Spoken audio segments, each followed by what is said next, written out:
haven't seen this in other states. So if we can pat ourselves on the back a little bit here, it's that, again, the journalists here locally, and then, if I may, Maricopa County and the Secretary of State's office and some others have really shown that if you want to do audits, fine, but not this. This really doesn't make sense. And for all the hype, no other state, no other jurisdiction has done a Arizona forensic audit yet. And I also want to go back to something that Ben said, which is pushing back against specific data points that the cyber ninjas may release. And that was really one of the most important things about Benny White's team's analysis is they just talked about how in an audit, you should be able to make point-to-point comparisons. And if the cyber ninjas simply produce, here's all the votes that Trump got, here's all the votes Biden got, that is so irresponsible and so counter to how an audit should be run. And so really what Benny's team's analysis is meant to show is well, if you're off, then where were those discrepancies? Where was this point-to-point? Just real quickly hitting a few of the others. Somebody asked, will there be a rebuttal? The elections department, if it sees something that is technically inaccurate, will correct that, as the elections department has done in the past for your Maricopa County, whether it's through a report or whether it's through the ongoing Just the Facts series. Could this potentially end up in court? We don't know at this point. We'll obviously reserve all of our rights. What I would imagine will be litigated is whether or not the draft report is seen and what amendments the Senate might make to it upon receipt. And then there was a question, well, I think that got a few of them. Oh, there was a question about the third count. So the background of this is that the ninjas had, reported out, and it got leaked, that their total ballot count, not the Biden versus Trump votes, but the total number of ballots cast was not matching what Maricopa County had reported. And so because of that, Senator Fan enlisted what was supposed to be a third party to purchase just paper counting machines to come in and conduct just a pure paper count. And that was supposed to be run by people not affiliated with the cyber ninjas, such that it could serve as a third party confirmation of one of the two numbers or a third number. But then we found out that, Ken Bennett had been kicked out of that process, that it was being run by the cyber ninjas attorney, and that Ken Bennett said on multiple radio programs that he was worried that they were going to, I forget what the term is, but basically force it to conform with what the cyber ninjas had come up to. And Benny, you were very involved in that process. Do you have, maybe I can punt to you. Yeah, I'm glad to comment on it. On July 12th, we sent a letter to Senator Fan challenging her to show us her counts. And we demonstrated to her that we knew how many ballots were in the boxes, what the votes were on those ballots, and that we would be able to demonstrate that to the public. Well, the next day she went on the air and said that the counts didn't match up. Following that, Ken Bennett contacted us and he said, look, I've got some counts on some boxes. Can you take a look at it? We said, well, why are you doing this third count in the first place? He says, well, I don't know really, because they don't tell me the numbers, but it looks to me like there's a difference of at least 5,000 ballots. And that could have been just a function of the hand count and the way they were doing the spinning Susans and all of that stuff that went on. But when I watched the video of the counting machines, those machines are designed to count sheets of new paper that slide easily over each other. These ballots have been handled multiple times. The edges were banged up on them. Most of I think there were 1.9 million ballots that have been folded as the mail ballots have to be to get into the envelope. Those don't slide over each other at all. And then for these machines to work properly, the edges have to be lined up exactly. When they first started this third count, you could see them taking small batches and running them through the machine 5 or 6 times in order to get 2 counts that matched each other. As the process went on, the the amount of ballots that they tried to put in the machines grew larger and larger, probably up from 100 initially to 200 or 300. And they would count them one time and then they were done because they were running out of time to do the count. So while the initial counts that we looked at were pretty accurate, with 16 out of 20 boxes being pretty accurate ballot counts, I don't have that same certainty with the ballots that were after that additional part, because they got in a hurry and they short-circuited any desire to have an accurate count. Thanks, Benny. Yeah, I just want to add really briefly, I very much hope Ben and Stephen are right about this discouraging future efforts at these kind of partisan reviews. I'm a little less sanguine about that, as I see ongoing efforts in Georgia, in Wisconsin, in Pennsylvania, although it appears that might be dying down in Pennsylvania. In Michigan, there's a local sheriff who's attempting to seize technology based solely upon a Stop the Steal supporter finding some stuff on the internet without any additional justification. It is absolutely incredible, and I think we're going to need to be continually vigilant. And again, thanks to the people, the reporters and the people on this call and the election officials who are continuing to talk about the truth of what's happening. We had a question I saw in the chat, actually, that I thought was a good one from Liz Landers of Vice about whether we think these efforts to continue to delegitimize the election on behalf of supporters of the former president are going to have a negative impact on Republican turnout in specific in the future. I've said before that I think that's not only a hypothetical likelihood, that it appears we actually saw that in January in the Senate runoffs in Georgia, that if you continue to tell people that elections don't matter and their votes won't count, that they will start believing you. Stephen, you actually wrote about this. This is kind of part of your letter, I think. It kind of goes to, do you have any thoughts on this, or others have thoughts? I would love to see if anyone's done a good survey of that. I've seen a couple news articles, but if there's any academic out there looking to get a PhD dissertation out there, Georgia's a traditionally red state, and it coughed up two, Democrat U.S. senators, and there was a lot of talk that the president saying don't vote, and then that your vote doesn't matter, lo and behold, had an impact.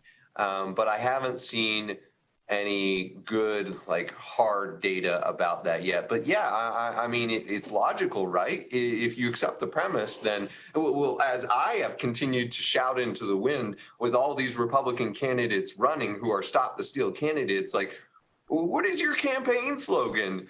The whole thing's rigged, the whole thing's stolen, your vote doesn't matter, but vote for me and donate to me. That's just absurd. And so, you can't blame some Georgia Republicans out there who sat at home and didn't vote in the U.S. Senate. Well, the former president of the United States just told me it doesn't matter. So why would I do that? Or he was then the president. It's such a good point, and it also reflects kind of the dichotomy that you're seeing. Arizona in particular, 11 of the 16 Republican members of the Arizona Senate were on those ballots in Maricopa County. And they're questioning, in some ways, they are questioning the validity of their own election through this process. We're seeing the same thing in Georgia. We're seeing the same thing in Michigan. Although to their great credit, there are many principled individuals who have stood up for the integrity of elections. And I can't remember who pointed out, but Senator McBroom, a Republican in Michigan, wrote a very comprehensive report that looked at allegations of fraud in Michigan and confirmed that there was no evidence of fraud that could even come close to have overturning the outcome in that race.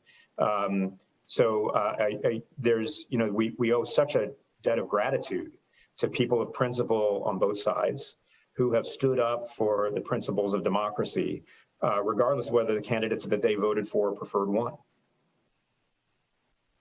Anyone else have thoughts on that question? Well, I was going to address Jeremy Duda's questions that he just posted once we're past that.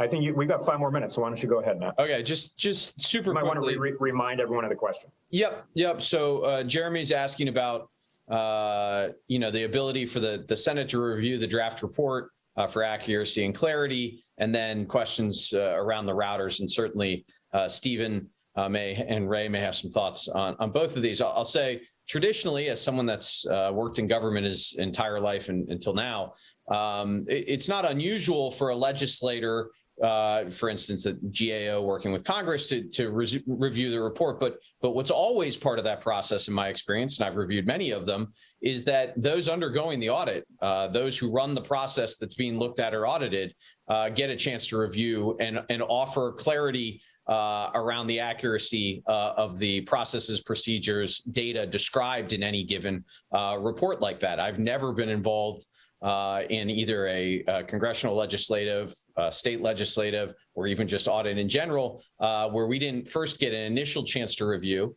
to offer and clarify what's fact from fiction, and then get to write a response after having seen that that gets included there. And so that's what's out of the norm. It's not out of the norm that Senator Fan would look, but in fact, the election officials could have looked or responded and will. But it's unusual. The other point I'll make about Jeremy's question about the routers, and again, I don't know the IT infrastructure in Maricopa County, but the routers are the old dodgeball move where you throw a ball up in the air, so you watch it and then try to peg someone in the face with it while they're watching that ball up in the air. It's a fake. It's more of this is a classic disinfo technique.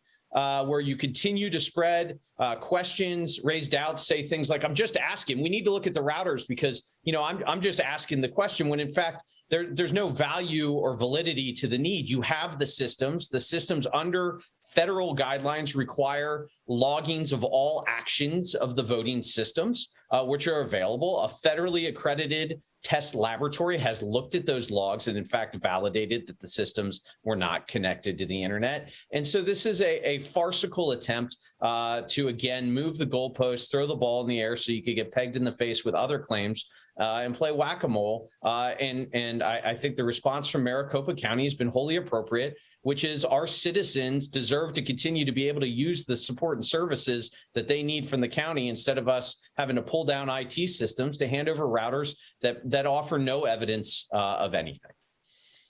And I'll just add, I mean, this is a common tactic, and it kind of goes to Garrett's and Jen's question earlier. These distractions, this disinformation efforts, where they will point to Dominion voting systems or software, even in places where the paper ballots have been counted by hand in a transparent process, where people from both parties have been there to watch the entire process. We are still hearing about Antrim County, Michigan, where they literally counted every single paper ballot by hand. The entire state of Georgia, every single presidential vote counted by hand. If the software had erred in some way, whether it was malicious or just an error, we would have caught it in that process. And every single process has confirmed the results. And similarly, the audit techniques that Ray laid out, hand counts of specific batches, confirm the results were accurate. This is all a distraction technique. Stephen, I think were you about to say something? No, I mean, Matt said it masterfully, if I may. I'm sure I'm not the first to have done that. But, look, the routers are absolutely not needed to determine if the machine's connected to the internet, period. They have everything a professional company would need and more. This is exactly what Matt said.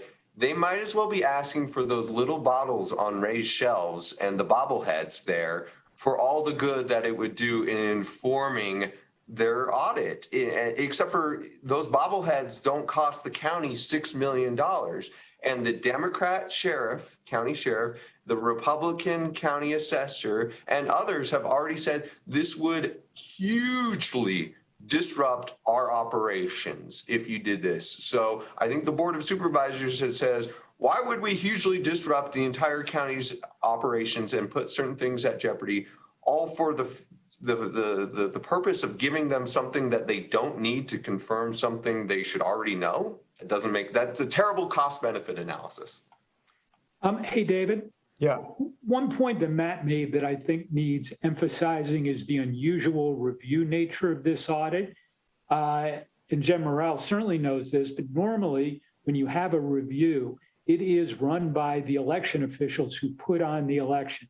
In this case, that's not what's happening. It's going to the political body, in this case, that commissioned whatever this report's going to be. So that is really unusual maneuver for an audit in which you want credibility to get to the solutions to make your elections better. Yeah, that's a great point. David, just real quick, because Garrett Archer raised it, and I know we're at time, and I apologize, folks are busy, but on the routers, we saw at the pillow fight in South Dakota a complete lack of evidence to even need to do this, right? They produced no evidence of PCAPs or any other, connectivity that would suggest any kind of hacking. This is pursuit of what was known as hammer and scorecard, and this alleged CIA plot with software. It's absurd. It's more, again, classic mis and disinformation techniques to force the auditor, his staff, in Maricopa County to justify and respond to things that are absolutely absurd and a waste of time and money. So it's an incredible drag. There are real costs for what's happening here. There are costs to the citizens of Maricopa County. There are costs to the election officials who were losing nationwide because they no longer want to exist in this environment. And there are costs to our democracy, the confidence, the trust, and the safety of it. And these are very real costs in pursuit of a grift that short term may be raising lots of money for people, but long term is going to have serious implications for our country. That's such a great point and a great way to wrap up. I mean, I think this point on costs of these ongoing efforts, monetary costs, literally millions of dollars, public safety costs related to threats against individuals and bomb threats that we're seeing at the Capitol and the January 6th insurrection. And then, Benny, you raised this point really well. There are costs to our continued ability at democratic self-governance, that if we are in a perpetual state where the losers do not accept the results of the election and will delegitimize the election process, we cannot effectively govern ourselves in a democracy. The people who've been duly elected, including members of the Arizona Senate, cannot govern with legitimacy. And I'll also say that I believe this is a national security issue, because we are, the Chinese Communist Party and others for years tried to delegitimize democracy as a form of government. They tried to say you need a central authoritarian government in order to serve citizens. And that never really broke through. But now we have individuals and groups and grifters in the United States spreading that toxin better than anyone in Beijing could. And this is one of the reasons we need to continue to spread truth about this. And I know the election officials would agree with me. If you have any questions about how elections processes are run, it's no secret. It's incredibly easy to get answers. Volunteer to be a poll worker. Help your election officials out and learn about the process from the inside, and you'll see the incredible sets of checks and balances that are in place to ensure that the election outcomes are correct, regardless of the outcome. With that, Liz, are we out of time? Yes, we're out of time. All good things must come to an end. So we want to thank you so much for joining us today. If you feel that your question has not been answered, or if you have other questions after we get off the phone, you know where to find me, and I can help get your question to the expert on the line you're looking to reach. My email again is liz@brassrc.com. Be sure to follow David on Twitter, everyone. He's really active on Twitter at Becker David J, and the Center for Election Innovation and Research at Election Innov. Thanks again for joining us, and have a great day. Recording.